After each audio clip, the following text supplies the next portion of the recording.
So this person right here, they want to know how was school for me.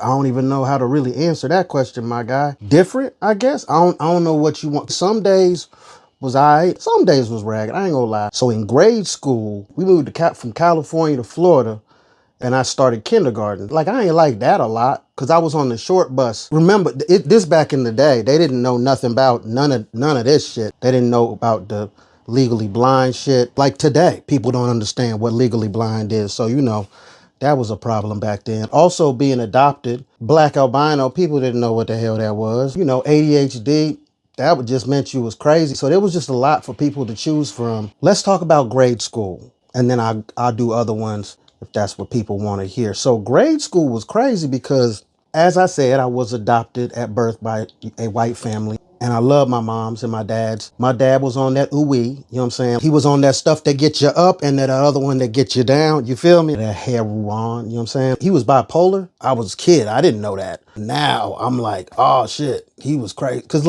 we gonna get back to school, but for a second, I don't have a whole lot of memories of my dad because I was 6 when he died. He committed suicide. I'm sorry for the downer, but I don't have a whole lot of memories because I'm old as hell. But I do remember one time when we moved across country, my mom and my sister went first from California to Florida, and then me and my dad was supposed to follow them, but we got lost. Like, my mama didn't know where I was for a couple weeks, and the police was looking for me. I knew where I was. I was with dad, but he did some stuff while we was on there. I remember one time I had woke up, and I was like 5, and I woke up and he wasn't there, and it was just me and the cat. We had a cat with us, Rascal. At least I think we had I'm pretty sure we had a cat with us. Otherwise, I was just in that U-Haul by myself for 24 hours. And we was like down a road. It was like very woodsy, but it was like a diner. And I remember seeing that. And then the cat, and then my dad's was like, he wasn't there. And then I went and got some drink in the diner. Y'all got some water I could have? And they was like, what the fuck? Why this little weird looking baby just walk in here? There was no panic because I didn't know how to panic yet. You know what I mean? Like,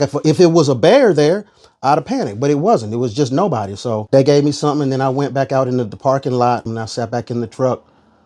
And then eventually he was back. Looking back, I think he was probably high. We eventually showed up, and it was all good. I didn't know till many years later that my mom had the police looking for us. I didn't know that. I thought we was just on a very long excursion across country. Anyway, kindergarten. So yeah, I was on the short bus, and since Jacksonville is a big ass city and we didn't live that close to the school that I was going to, I had to get up at like 3:30 in the morning. It was like a 4-hour bus trip one way for me every day on the short bus. And then some things happened on that short bus that I didn't like. Kindergarten is where, kids didn't really like me, but they didn't know how to not like me. But there was a couple kids who liked me. And then first grade, I was at that same school. I was the weird kid. I wasn't the only weird. I was the weirdest kid, but I wasn't the only weird kid there, I don't think. I got teased a lot. It wasn't good. They didn't know how to deal with me. They didn't know how to deal with, like, okay, so he can't see, but he also can't sit still.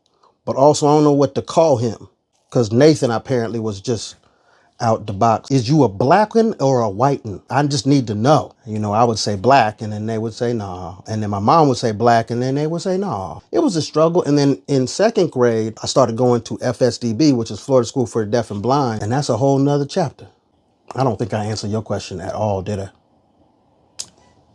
So this guy would like to know, am I allowed to do any like SheHulk stuff or like skits and cosplays? I think I'm allowed to do cosplays. I think everybody is, I'm pretty sure. Like, I don't own the property. It's a Marvel property, so I can't really make a bunch of money off that shit. But I did write a pilot, a comedy pilot show that's kind of a spin-off of She-Hulk. I wanted to call it Blonsky's Bounties. So basically, in the pilot, it's a little bit after we was at the retreat. Blonsky has a bounty hunter service, and he hires a bunch of us ex-criminals to be bounty hunters because all them C and D level villains, man, Iron Man ain't got time for that. He ain't got the time for that. He dead. Somebody got to go get their ass, you know what I'm saying? And who better than somebody who's being raggedy a lot of the time, like me and El Aguilar and like a bunch of C and D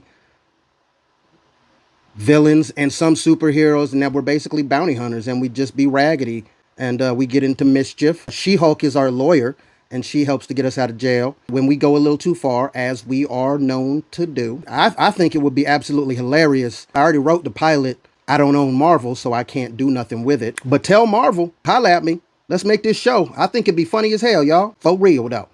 So this person would like to know, what is the most impactful thing that you have learned working in movies and film? I've learned a lot. I have learned a lot. I've learned that 10-100 means I gotta go Duke. And you hear it a lot when you on a set over the walkie-talkie, because people don't want to just scream, "Hey man, I got diarrhea and I need to go handle that." You know what I'm saying? So they just say, "Hey man, I'm going 10-100," which means the same thing. I feel like that's probably a good idea, considering there is hundreds of people on the film set. You hear 10-100 a lot, and I think that if I replace that with, "Hey man, I gotta go shit squirt," you know what I'm saying? Like, that probably wouldn't be good. So that I've learned that. I've also learned how many people go into like making shit. It's like 300 people going into making something, and you gotta wrangle all these people, everybody doing something different. I've learned that extras steal food and nobody cares. I've learned that in the film industry, it's all about hurry up and wait. It's all about, we need you right now. Now sit here and wait for 5 hours. The prop master is always an insane person, but always one of the coolest people on set. I've learned that the most important people on set is the sound dude and the grips, because the grips be coming up with shit that don't even make no damn sense. Director be like, "Man, I really want to get this shot," and the grips be like, "Hold on a second. Hey Mike, let me get your shoe and some duct tape. You don't mind being upside down for 3 hours, do you, Mike?" "I ain't even think so." "Yeah, we got this." Man, people be coming up with bananas stuff on set, and that shit be fire. It'd be really cool to see that stuff, man. I've learned that whoever got to deal with the extras needs a raise. As a person who has been an extra more than once, just getting the extras to not steal food is an all-day job. And here's the thing, you're not gonna do it. Extras gonna steal food. You on that set for 12 hours doing nothing. You just sit there being hot, being bored, in a raggedy, itchy costume. All there is to do is eat. So you're going to go back and forth to craft services, and you're going to bring a backpack. And you know what? All y'all higher ups, y'all don't say a goddamn word, okay? Don't you say shit. These people out here starving. They're not stealing because they want to. They ain't got no food at the house. I ain't got no food at the house. What else have I learned that has been really impactful on set? As an actor, you never going to be the last to leave. On SheHulk, it was almost 5 hours of makeup every morning, but that means that all the makeup people had to be there before I got there and had to leave after I left. And so if I did a 16-hour day, that meant that they did an 18 or 20-hour day. So, you know what I mean? Here's another thing that I learned. The actors on a film set or a TV set, a lot of the times are not the highest paid people. Grips can make $500 a day. Second ADs can make more than that. Like, the amount of money that people who work on movie sets and TV sets make is insane. Everybody wants to be the actor, but like the makeup people make a gang of money. The drivers. I was talking to this lady. She was a driver, drove the vans around picking up people and dropping them off in different places. She had done this for long enough to afford, I think she had 4 houses, 2 of them on the water. So many of those jobs are transferable to other jobs in different states and different countries. And so if you like to travel, you like to work with a lot of different types of people, man, like, look into the film industry or look into just making your own shit. I don't know. I also learned that sometimes I don't like people doing a lot for me. It makes me uncomfortable. I was an extra on a show called My Name is Earl, and I was part of the albino gang. We were doing it in the summer out in Lancaster at a real prison. And all of the extras had to be outside because they just didn't have anywhere to house them. But the albinos were allowed to stay inside because, I'll spontaneously combust if I'm just standing in the sun like that. But when we were filming, I had to be in the sun. All of us did. And so they actually had people whose job it was to hold an umbrella over my head. And I was like, "Yo, man, I can hold the umbrella." And he was like, "Nah, man, it's cool. I got this. I'm getting paid for this." I realized this dude is getting paid more money than I am to hold this umbrella over my head. That's crazy. Respect. Another thing I realized is the actors don't control the set. People be like, "Oh, I want to get close to the actors." Those aren't the people who control the set. It's the PAs, it's the grips, DP, the second AD. Those are the people who control the whole set. You should be good to people regardless, but if you're good to them, they'll be good to you. Being good to the other actors is just what you're supposed to do, but it's not going to like get you more like lines or anything like that. I mean, it might, but like just be good to the people who are on set because they are having a hard day. Another thing I learned is you will have to learn how to eat real fast because your meals will get interrupted a lot.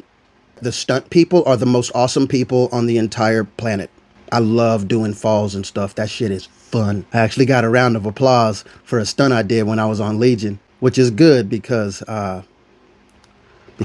forgot all my lines twice because I was nervous. Big ups to Dan Stevens for helping me through that scene. I really appreciated that, man. Thank you. I'm sorry. Another thing I've learned is when you are mic'd up, somebody can hear you. I saw a dude who forgot that he was mic'd up and was talking shit about the wrong person who happened to be listening. And then he wasn't there the next day. I guess the simple thing is just don't be an asshole. Don't be a douche, okay? Because they will get rid of you. It's like a football team, okay? It does not matter how good you are. If you are disrupting the project, you gone. But I think the most impactful thing that I think that I've learned on a movie set, you know, aside of 10-100 men, you know, the diuretics, is probably the fact that 300 people, maybe more, maybe a little less, that ain't got nothing in common except for the project that they are working on. There's all these people from different backgrounds and different beliefs and different ages and ethnicities and speaking languages and shit, and they all working on this one thing. And when you get it right, it is some dope shit. It really is. Yeah, man. And sometimes the food be fire.